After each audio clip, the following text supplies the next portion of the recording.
Hey guys, we're back. So before we get started, I wanted to remind you always when you're working with resin that you need to wear a respirator mask.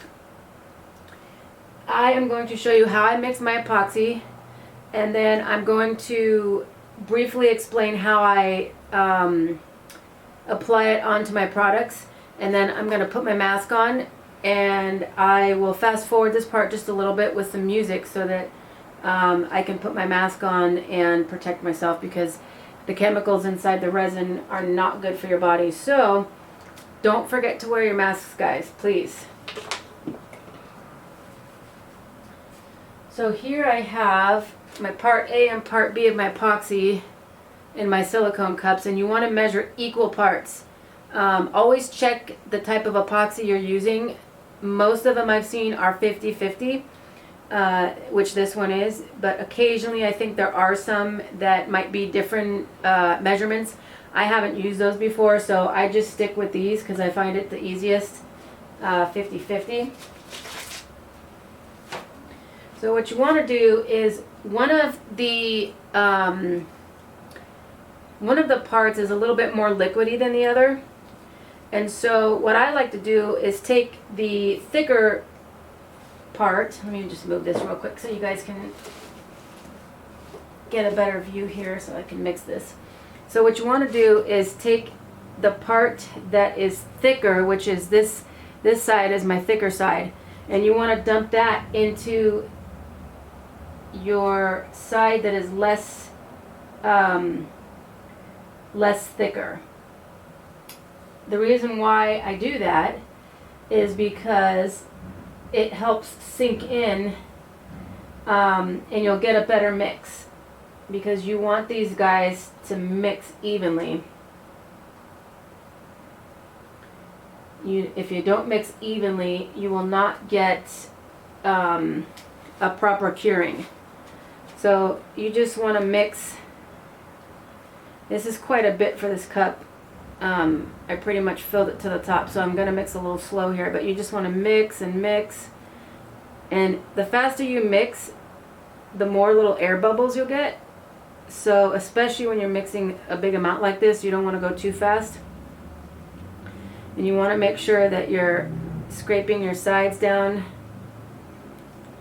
and all that kind of stuff, to make sure that you're getting an even mix. So I'm going to go ahead and finish this off camera real quick, and then I will bring you down and give you a brief description on how I apply this to my my vases and such. We'll be right back.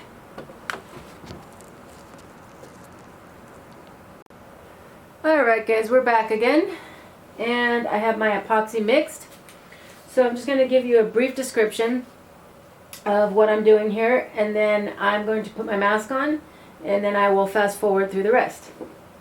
So what you want to do is you want to turn your tumbler on, or your spinner on, and you're going to drizzle your epoxy over it, and it should be you're going to take a couple, like 1 or 2 fingers, and smooth it out over your surface.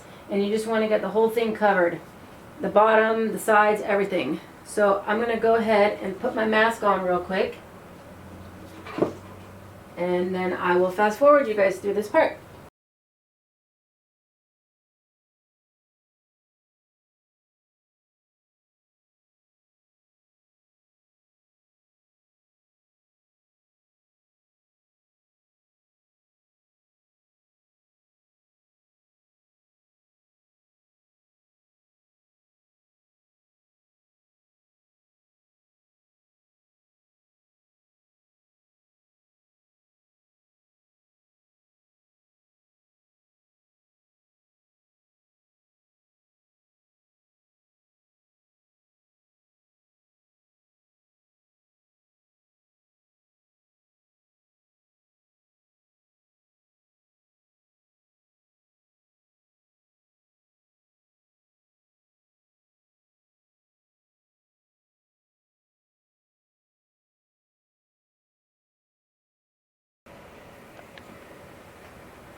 Alright guys, so I've got these all covered, and I noticed if you're spreading your epoxy and you feel something rough in there, sometimes you can get little clumps of epoxy that maybe didn't mix fully. You want to get those out, otherwise when they dry, you'll have to sand them down, you'll feel it, and then you'll have to put another coat on. The other thing you want to do is to get any air bubbles out. I'm going to use my torch here and just give it a quick torch. You don't want to go too close to it because you will burn the epoxy. You just want to go quickly across to get all the air bubbles out. And I do this a couple of times. I do it once and then I'll come back about 20 minutes to a half hour later and I'll do it again. And then maybe one more time another 20 minutes later, and then I'll let this just sit over, well, not overnight necessarily, but depending on what time I do it. If it's in the evening, I'll let it sit overnight. Otherwise, I just do, I'll let it turn for like 4 to 6 hours, and then I'll turn it off and just let it sit there until it's fully cured. So again, you want to go fast motion so that you don't burn the epoxy, because you'll smell the epoxy if it's burning, you'll know.